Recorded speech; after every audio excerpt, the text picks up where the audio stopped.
Hi, it's Johara. Welcome back to my channel, to the Witchy Reader. So I'm going to be talking about Monster High, the books, obviously, since this is my book channel. But I am obsessed with Monster High, for those of you that did not know. I love Monster High a lot. They are my favorite animated movie franchise. And there's two different sets of books based on Monster High, written by two different authors, two different storylines, but they both have four books in the series. But one is more YA, one is more middle grade. So this is the YA one by Lacey Harrison. Just classic covers, and the pattern on the back kind of shows based on who the books are about. This one's mostly about Frankie, Cleo, Claudine, and Dracula. And then there's the middle grade series, which is my favorite, and I'm going to explain why it's the better one out of the two series. It's by Giddy Danish Fairy. I'm sorry if I'm saying that name wrong. And the covers: Ghoulfriends Forever, Ghoulfriends Just Want to Have Fun,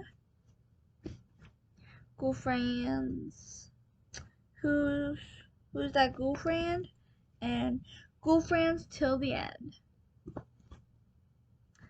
So, like I said, one's YA, one's middle grade, and even though I do like YA more than middle grade, I definitely like this series better, and I'm going to explain why.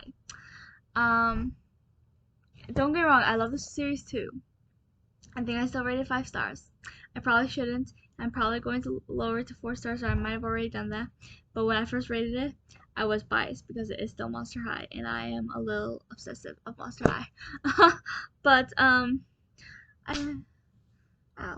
that was not smart of me. This series is about Frankie and Melody. Melody is a normie, and Frankie is new because she was literally just created, which matches the whole Frankie being just stitched up and very new, 15 days old, as she likes to put it. Matches because that really happened at the beginning of Monster High. But I was never a big fan of Frankie. Um, and this book is a lot about the two of them. And so, but this series is different than Monster High because Monster High doesn't exist yet. The school doesn't exist. So monsters are forced to go to school with normies, but every time normies used to, hum monsters and everything, so monsters try to hide. They, like Dracula has to be very careful and can't speak, and when she laughs or smiles, she can't show teeth because she can't show her fangs. And if they have to hide certain parts of their body that are monstrous, Laguna has fins. They also have to change some of their names because their names are obviously monsterized. Well, they go by nicknames, but no one knows what their real names is. I don't think. At least Dracula goes by Lala. Laguna goes by Blue. I think that's it. Cleo's still a name. Claudine is still a name, but they change it so it's the normal way spelling, except the way that Claudine Wolf spells her name. Because Claudine Wolf does Claudine instead of doing like the old AU thing. So yeah, and Deuce has to hide his snake hair with like hats or whatever. And I mean, he always had to wear sunglasses, so that's nothing new. First book is about that Frankie wants everyone to know who she is because she's very proud, which is one thing I like about Frankie. She is proud, and that's the one thing I like about Frankie is that she is proud of who she is. Um, and But there are monster sightings recently, so everyone's on edge. Um, and Frankie decides she doesn't want to hide anymore. And I think that happens. I don't think that happens at the end of the first book, because a bunch of monsters get together, and like Frankie has to hide her identity, but then she finds but then the friends she ends up making at school turn out to be monsters, which she finds out when they go to a secret monster meeting. Um, but yeah, book 2 is mostly about Cleo, and so the first description says, Melody and her family left behind glamorous Beverly Hills for the fresh air of Salem, Oregon. After shedding her old camel hump nose and constant asthma attacks, Melody finally gets to be the pretty one at Marston High. Too bad she feels like a fraud until she meets Jackson. But her new romance gets tricky when Melody hears totally bizarre rumors about monster sightings. Fellow new student Frankie has lived in Salem all her life, but then again she's only been in life for 15 days. She sets out to conquer high school, boys, and shopping in that order, but if she wants to fit in, she's going to have to hide a monster of a secret. Instead, she risks it all for a stolen kiss, a mistake that could cost her everything. Right. It's been a hot minute since I read the series. But yeah, she kisses Brett, and something happens to him. I don't remember what, though. I've read the series more than once, but it's been a while.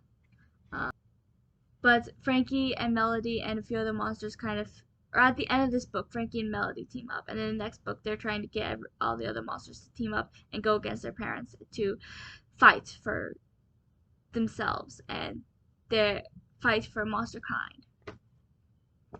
And then book 2 is mostly about Cleo and Frankie and Melody still, because they still have their storyline. Cleo strikes pose. Cleo was the queen bee of Marston High, but now it's Frankie this and Melody that. These new girls should know how to get Cleo's lashes in a tangle. But when Cleo lands a golden Teen Vogue photo off for her friends, everything seems to be back on track. That is until everyone bails to be in some film, Frankie and Melody's film. Can't a royal get some loyal?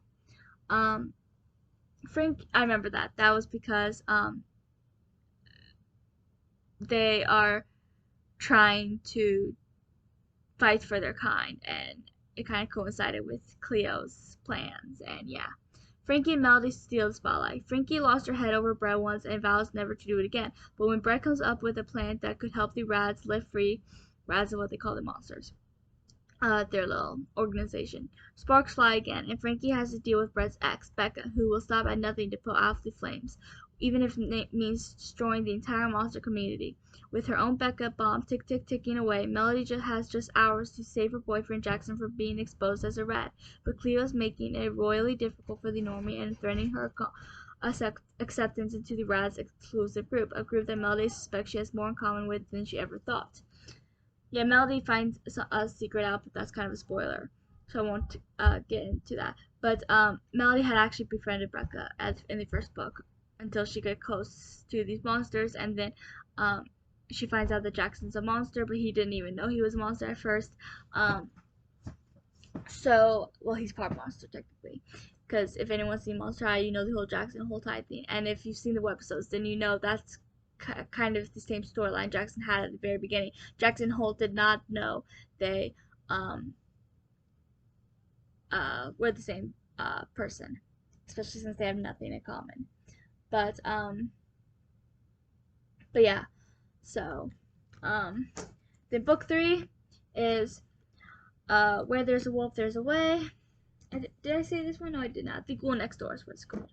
So Where There's Wolves, There's a Way. This one's mostly about Claudine. I'm sad that there's only 4 because I feel like Blue was a part of the friend group, and I'm very sad that she did not get her own book. Blue is Laguna, and Laguna is one of my top 4 favorite characters, and she's the most underrated out of the main set of ghouls anyways, and this just proves it. Like, she deserves her own book. Like, I like her more than Claudine, Cleo, and Frankie. Not more than Draculaura, obviously. She's my number 1 favorite character, but yeah, I love Laguna, and she deserves more. Claudine is on the run. Always overshadowed by her 6 siblings and her 5 friends, Claudine plans to finally strut her stuff in the spotlight at her upcoming Sassy 16 bash, but then the Ghoul Next Door video goes viral and is into the woods to hide for the family wolf. Claudine howls in protest and plans to escape back to a regular scheduled life. Because I think everyone finds out about them being monsters at the end of the 2nd book. Or the beginning of the 3rd book. And then everyone's trying to deal with the aftermath of this book. In the 4th book, mostly everyone, there's still there people like Becca who aren't accepting, but most people have accepted the monsters. But this book, they're trying to get that acceptance. So yeah, first book is basically about them in hiding. Second book is about them trying to get out of hiding. Third book is about the aftermath of being out of hiding. Fourth book is about everyone accepting and no longer being in hiding. So, yeah. Anyways, finishing the summary. Frankie and Melody run wild. Just when Frankie thought she had sparked a new romance, it seems to have fizzled out. Still, she's charged up and ready to fight for her rights. Video Schmidio, what's with her? Hello, anyone still here? Melody wants to help, but she's busy trying to get the truth out of her parents and keep Miss J from sending Jackson into hiding. As she struggles to walk the line between Normie and Raz, she starts to realize that people are actually listening to what she says. Even Candace. Candace is her older sister. Is Melody's newfound voice here to stay? One thing that annoys me about Frankie, I mean, one of the many things, but is that she always has so many love interests. It's like she can't. It's like she just dates around, honestly.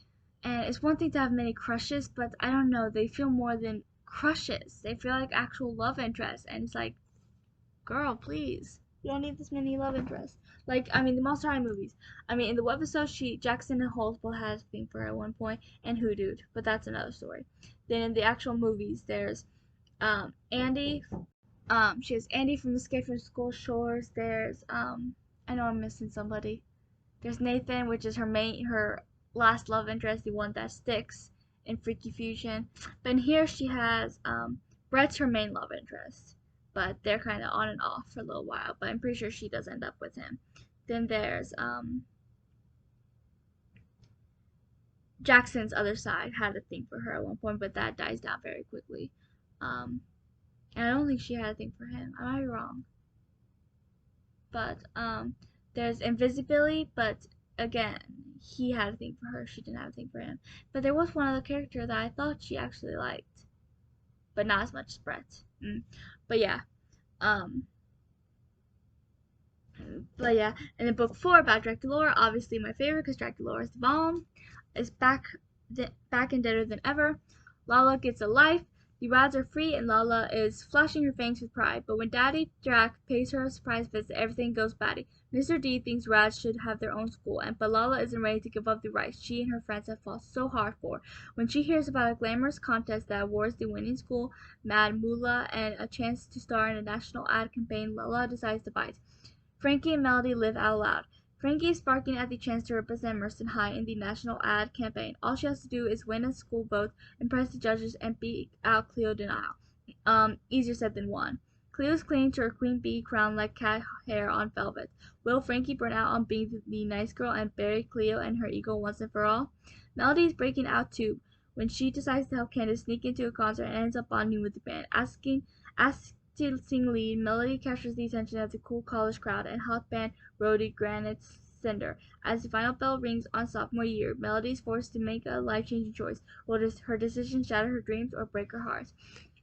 Even though I do love this book because it focuses more on Draculaura, I hate what it did to Melody. Melody was always the nice one, the one who didn't care about looks. But then the moment she actually started becoming pretty, aesthetically pretty to everyone's eyes, she became like her sister, this total diva, and she started caring more about her looks and about being popular, which is stuff she never cared about before. She even sort of kind of cheats on Jackson, and I hated that. I loved her and Jackson's relationship, but this book totally ruined Melody's character and Melody's relationship with Jackson. Over what? They do kind of leave it off with the possibility of Melody and Jackson getting back together, but it's not clear. But that's annoyed me. That was the only issue I had with the last book because it does focus a lot on Draculaura and she is my favorite character, so I am biased, but that is kind of what this series is about. It's good, but it doesn't have the full Monster High thing that Monster High has, because Monster High, I mean, is mostly about the monsters, not about the human aspect. Except for Ghost World, it does have the whole human aspect. That's one, but that has a very specific storyline. But they are free, and the entire thing about Monster High is their motto: be what is it called? Be unique, be bold, be unique, be a monster. That's their motto, and this kind of had them not having that motto yet because Monster High isn't even born yet, and they've created Monster High, so it kind of strayed. It has the same characters, and the characters are rather the same, but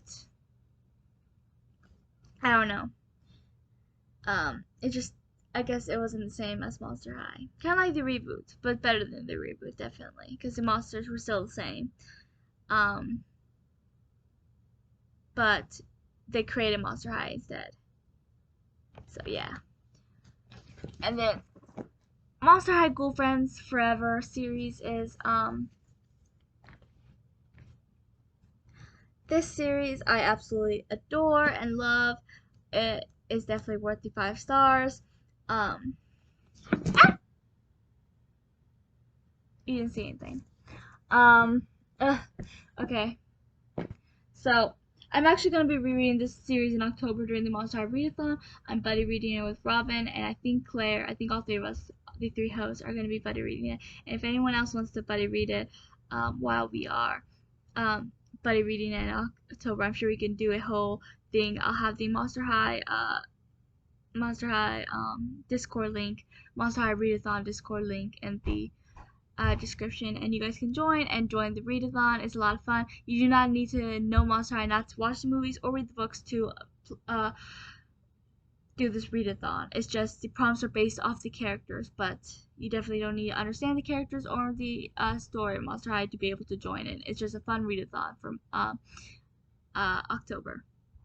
But yeah, so I think this is gonna be Robin's and Claire's first time reading it. I think Robin said she read the first book but never read the rest, and she wants to. But me, I've reread the series a lot because, like I said, I love it. It's honestly one of my favorite series after Harry Potter, Secrets, and Six Crows, obviously. So it's probably like right after that. But I absolutely love the series. But this series is pretty much the same story as Monster High. I mean, it's a different storyline, and it focuses on different characters. Like the main set of ghouls in Monster High is Draculaura, Claudine, Laguna, Frankie, Cleo, and Gulia. I mean, Gulia is like the unofficial fifth member, sixth member, whatever. Um, those are the main set of ghouls. And every so often they do have another character in a movie if it benefits them that is important. Like Spectra, Operetta, and Abby are on quite a bit, but they're not really main ghouls. Um, but yeah, but this Monster High is already there, and the main ghouls are here. They're just side characters instead, because the main characters are these three and a OC of the author Cyclops. And I love Cy. He's such a sweetheart, and I ship him and Rebecca even though he's never been in the movies, but he should have been because I fell in love with this character. But Rochelle's my favorite character.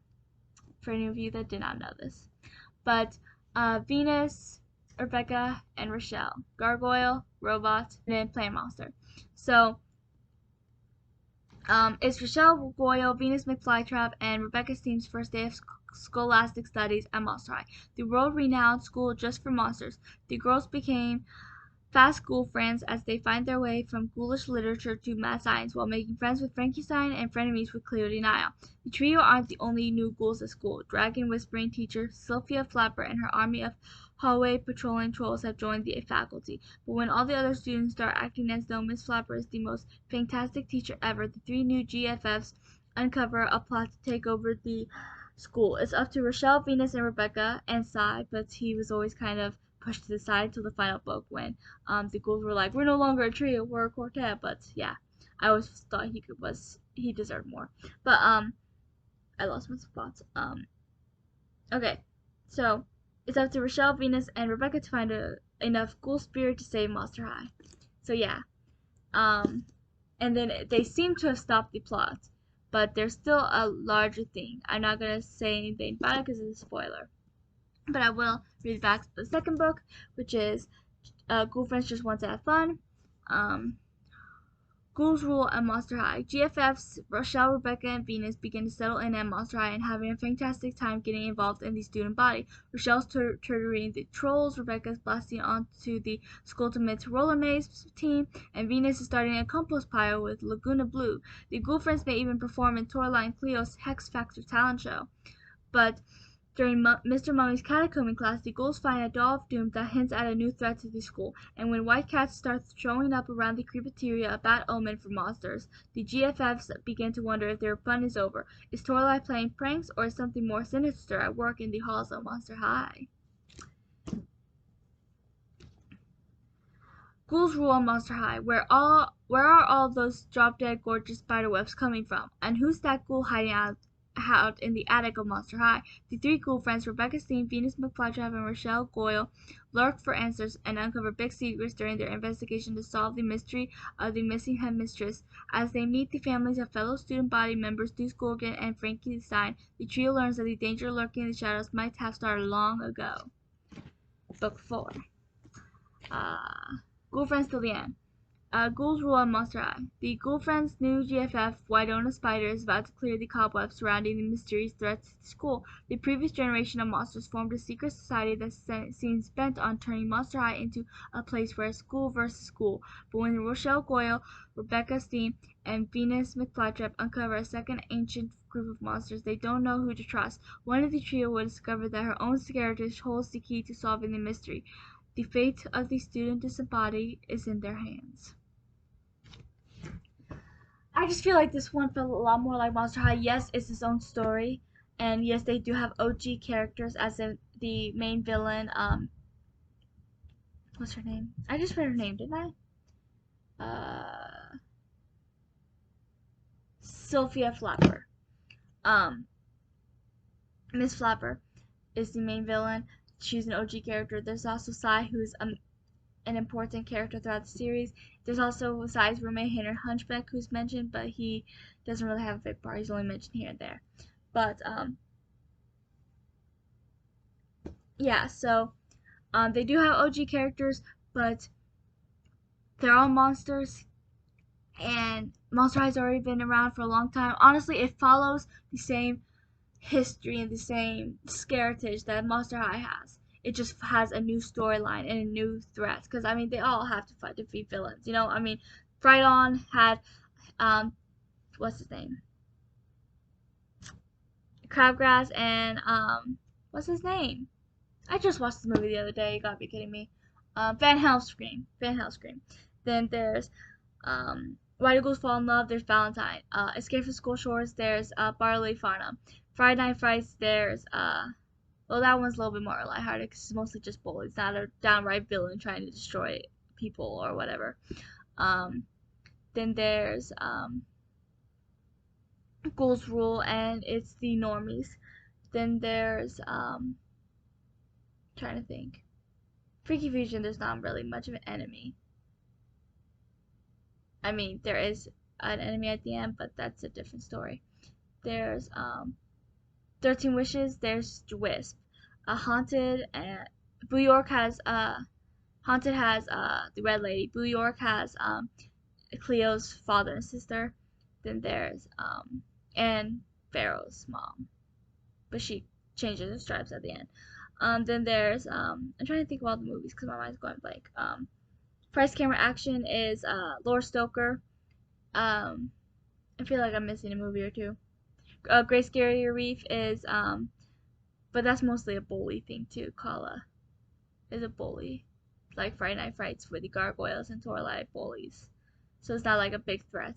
But mostly Monster High movies have like this big threat that they do have to defeat before they try to destroy monsters or a certain character or whatever.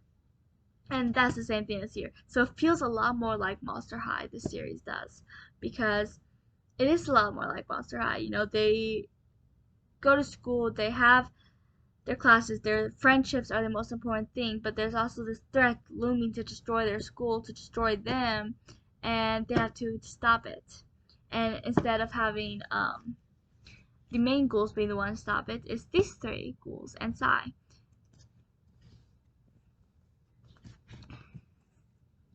Venus, Rebecca, Rochelle, and Sai. I'm gonna see if I can find a picture of Sai, because there are, like I said, it's middle grade, so there's like pictures throughout, and each chapter header has a picture. I know there's pictures of Sai in some of them. See, like right here, there's Rebecca. See, this is what the beginning of each chapter looks like. A picture and then the chapter starts. I know there's a picture of Sai. There might not be in the first book, to be honest. Oh, I was wrong. Okay. Here. Here's Rebecca and Sai bumping into each other, if you guys can see that. So that's Sai. That's what he looks like. For any of you that cannot picture him, obviously you can't picture him yet because you haven't read the book. But, I mean, the ghouls are on the cover. But this is an OG character, so he couldn't really add them to the character anyways. And besides, he doesn't have the biggest role in the first book. He does help them in the end, but until the end when he helps them, he's kind of just there and around because he had a crush on Rebecca. But by the second movie, he's very close to them. Or second, did I say movie? I meant book. Okay. But yeah, so that's Sai. So yeah, but that's why I love the series more. It feels a lot more like the original franchise, and um, it is a lot more like the original franchise. Friendships, Monster High, same characters we know and love, and yeah, they just have a different threat to defeat than in any of the movies. But like I said, some of those threats they had to defeat were serious. Valentine wanted to basically destroy Draculaura and turn her into like this base. Trying to think of the right words. He wanted to basically take her apart as spirits, kind of literally. So yeah, some of those villains were serious. Trying to think of another villain that was really serious. There's Lord Stoker wanted to use Draculaura to rule over all monsters, but manipulate her to kind of separate monsters and make vampires Victorian. I mean, I won't say he's as bad as Valentine because I don't think anyone's as bad as Valentine, to be honest. I mean, what he did was pretty awful. Red Lady was pretty serious. You know, she wanted to haunt monsters and scare everybody. Still not serious Valentine. He literally wanted to destroy a girl's spirit, quite literally. Um, trying to think. I don't think any of the villain is as bad as Valentine. But yeah. So some of those villains got pretty serious, and so do these villains, Miss Flapper, and yeah. So, but I do like this series, but I love this series. It's so much better. So I do recommend both series though if you're a fan of Monster High. But this one so much better in my opinion. And if you've seen Monster High, you might agree because it just feels so much more like Monster High, honestly. So that is why I'm saying that this Monster High series is the better one out of the two. But I do like the other one. Obviously, I've read it more than once. I read it, I think, twice. This one I've read it multiple times. Like, multiple times. I have it pretty much memorized. I'd say I have it. I know it as well as Seekers and Harry Potter, honestly. It's probably the only other series I know as well as the two of them. I'm not even joking. um, I mean, not only is it one of my all-time favorite series, but it's such an easy read with it being middle grade. And like I said, like, look at it. See, the words are pretty big. Plus, so, some pages have some drawings like that. Some of the drawings can be pretty big. Here's another one. I'm trying to find one. Like, I showed you guys one just a bit ago where there was like 2 drawings and they were big. Then they also have these huge drawings at the beginning of chapters. There's a frog on a leash. You do realize that bullfrogs don't normally walk on leashes? The trio of Funkenheads is just really weird. Honestly true. But, yeah. So, as you can tell, I love this series. It's just so good. And I do love a good series that values friendship more than anything. I mean, this one does show a lot about the romance aspect, but it does still have a lot of the friendship aspect too, so I was happy about that. Especially with Frankie being so boy crazy, but honestly, I don't really care about Frankie and her love interest. I love Melody and Jackson. They were my favorite couple up until book 4 when finally my favorite couple in the original franchise gets together, Draculaura and Claude. And Cleo Deuce is on here, but you don't really see them much until the book 2. because that's Cleo's book. So yeah, Melody and Jackson, I say, is my favorite couple in book 1 and 3 because Claudine doesn't have a love interest. She never really does. And then book 2 would be definitely Cleo and Deuce, and book 4, considering what they did to Melody and Jackson. I mean, even if they didn't destroy Melody and Jackson's relationship, it still would have been Dracula or Claude because they're my favorite all-time Monster High romantic relationship, anyways. Um, and they did, and honestly, it does feel like a beginning. Like it feels more like some of those webisodes with the fact that Frankie's new, Jackson and Holt don't know that they are the same person anymore. Yeah, yes, I mean, um, then book 4 does have the whole thing where Draculaura and Claude get feelings for each other, and Claudine gets all upset because Draculaura and Claudine are best friends, but Draculaura and Claude can't hide how they feel, and um, so yeah, it feels a lot like some of those early on webisodes.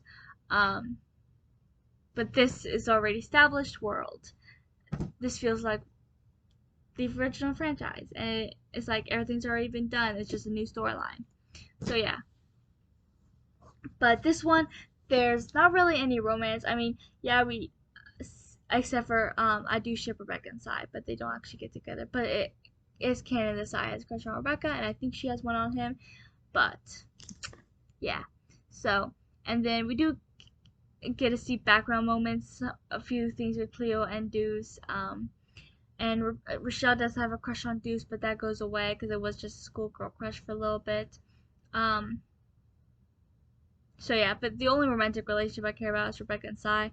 But the main thing in here is the friendship between the main ghouls, which is also the main thing in the original franchise. The friendships.